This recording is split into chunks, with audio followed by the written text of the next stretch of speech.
Nurse ममता चौधरी हत्याकांड का सनसनीखेज खुलासा। अस्पताल संचालक गिरफ्तार। यूपी के संत कबीर नगर जिले में 8 तारीख को हुई एक निजी अस्पताल की नर्स की हत्या के मामले में बड़ा खुलासा हुआ है। पुलिस ने इस सनसनीखेज वारदात को अंजाम देने वाले आरोपी को गिरफ्तार कर लिया है। चौंकाने वाली बात यह है कि हत्या का आरोपी कोई और नहीं बल्कि खुद अस्पताल का संचालक निकला है। संत कबीर नगर के टेमा रहमत चौराहे स्थित sons hospital and trauma centre में कार्यरत 25 वर्षीय नर्स ममता चौधरी की हत्या के मामले में पुलिस ने तेजी से कार्रवाई करते हुए आरोपी रामजीत भारती उर्फ रामजी राव को गिरफ्तार किया। आरोपी को कोतवाली खलीलाबाद क्षेत्र के कांटे हावी के पास से पकड़ा गया। उसके कब्जे से 2 मोबाइल फोन और अस्पताल का सीसीटीवी डीवीआर भी बरामद हुआ। पुलिस पूछताछ में आरोपी ने स्वीकार किया कि उसका ममता से प्रेम संबंध था, लेकिन हाल ही के दिनों में ममता की नजदीकी अस्पताल के ही एक अन्य कर्मचारी अभिषेक से बढ़ने लगी थी। इस बात को लेकर रामजीत नाराज था। 7 अप्रैल की रात उसने ममता को अस्पताल की छत पर बुलाकर उसे धमकाया, थप्पड़ मारे और गला दबाने की कोशिश की, लेकिन एक अन्य स्टाफ साजिया खातून के आ जाने से वह रुक गया। अगले दिन सुबह आरोपी ने ममता के कमरे में जाकर उसका गला दबाकर हत्या कर दी।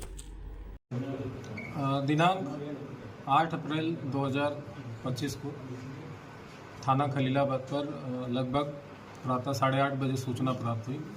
यहाँ सन्स हॉस्पिटल है टेमा रहमत पे। यहाँ पे एक लड़की जिसका नाम ममता चौधरी है, उम्र लगभग 23 साल है। इसकी मृत अवस्था में उसकी बॉडी पड़ी हुई है। तत्काल उस सूचना पे एसएचओ मौके पहुँचे, फिर सीओ पहुँचे, एडिशनल एसपी, मेरे द्वारा भी फिर घटना स्थल का निरीक्षण किया गया। फील्ड यूनिट भी वहाँ पे आई, सारे साथ संकलन किए गए।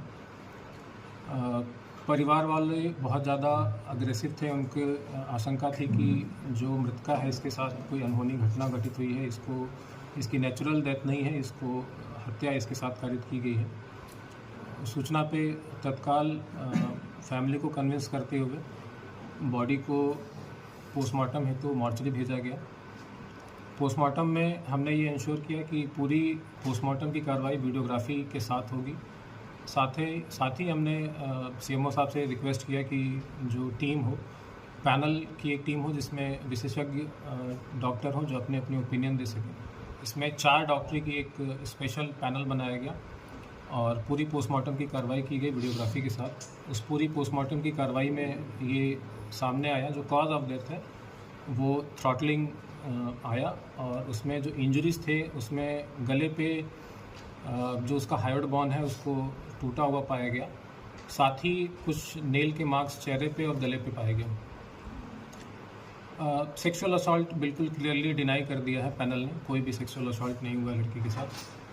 फिर हमने जो तहरीर प्राप्त हुई थी मृतका के परिवारजनों के द्वारा, उस तहरीर के आधार पर बीएनएस की धारा 103 जो कि पूर्व में 302 धारा आईपीसी की होती थी, उसमें मुकदमा पंजीकृत किया गया। नामजद मुकदमा लिखवाया गया रामजी राव उर्फ रामजीत भारती के नाम से।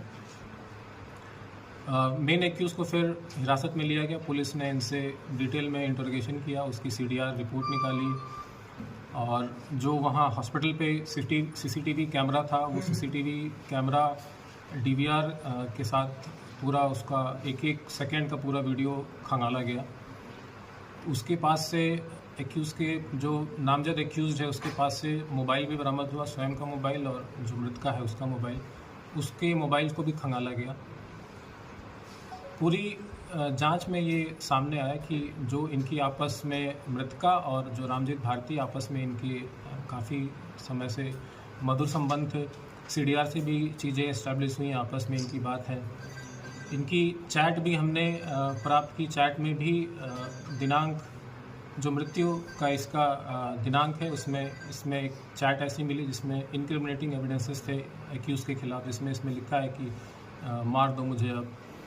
साथ ही जो सीसीटीवी फुटेज हमने वहाँ से बरामद किया उसमें कई जगह पे छेड़खानी हमको मिली, कई उसमें मिसिंग सीसीटीवी फुटेजेस के 1-1, 2-2 मिनट के उसमें लिंकेज मिले। मॉर्निंग के समय 7:03 से लेकर 7:23 तक पूरा 20 मिनट का जो अंतराल होता है वो पूरा सीसीटीवी फुटेज का गायब मिला। जो एक्यूज़ का मोबाइल था उसमें से कई मैसेजेस पूरे तरीके से डिलीट पाए गए।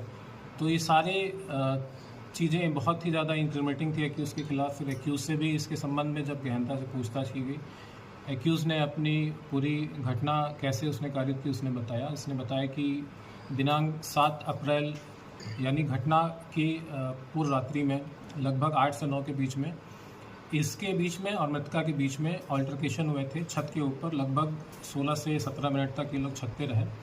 वहाँ पे इनके बीच में गाली गलौज मारपीट भी हुई। इसमें इसने गला भी दबाया था एक्यूज़ ने इसका। फिर हॉस्पिटल की एक स्टाफ है फ़ातिमा, वो बीच में आ गई, तो उसने फिर वो घटना जो उनके बीच में हो रही थी वो बीच में रुक गई। फिर तीनों फिर छत से उतर गए। उसके बाद घटना का इसने बताया कि मॉर्निंग 7 o'clock इसने पूरे प्लान तरीके से जो सीसीटीवी वहाँ पे मौजूद है पहले उसने उसको बंद किया। फिर उसके जहाँ मृतका सो रही थी उसके कमरे में गया, उसमें इसकी घटना कारित करने के बाद बाहर निकला और चूँकि जो दरवाज़ा है वो हार्डली 6 फीट का है, इसने फिर उचक के उसको बाहर से ही दरवाज़ा बंद कर दिया और फिर वापस आके अपने जगह पे सो गया। तो ये पूरा एक प्लान तरीके से इसने घटना कारित की है। अभी इसमें जो एक्यूज़ के और जो मृतका के मोबाइल एक्यूज़ के पास से बरामद हुए हैं, इसमें कई एविडेंसेस मिसिंग हैं, कई मैसेजेस डिलीट कर दिए हैं, कई चीज़ें उसमें से डिलीट पाई गई हैं। इसको फॉरेंसिक लैब हम भेज रहे हैं। फॉरेंसिक लैब से जब चीज़ें रिकवर होंगी तो और भी इसमें एविडेंसेस इस्टेब्लिश होंगे।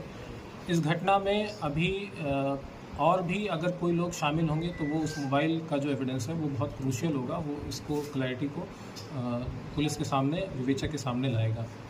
इसके अलावा ये भी संज्ञान में आया है कि जो इसने हॉस्पिटल संचालक ने जो अपना हॉस्पिटल का रजिस्ट्रेशन करा रखा है उसमें भी कई अनियमितताएँ हैं। इसमें जिस डॉक्टर के नाम इसने दिखा रखे हैं फुल टाइम डॉक्टर, ये बिल्कुल भी फुल टाइम डॉक्टर नहीं है। इसने स्वयं स्वीकार किया है कि महीने में कभी एक बार आते हैं। साथ ही जो उसमें फार्मेसी के जो उसने स्टाफ दिखा रखे हैं उस फार्मेसी के कोई भी स्टाफ वहाँ पे मौजूद नहीं मिला। इनफैक्ट जितने भी स्टाफ मिले उसमें से किसी का भी नाम इसमें रजिस्ट्रेशन में नहीं था।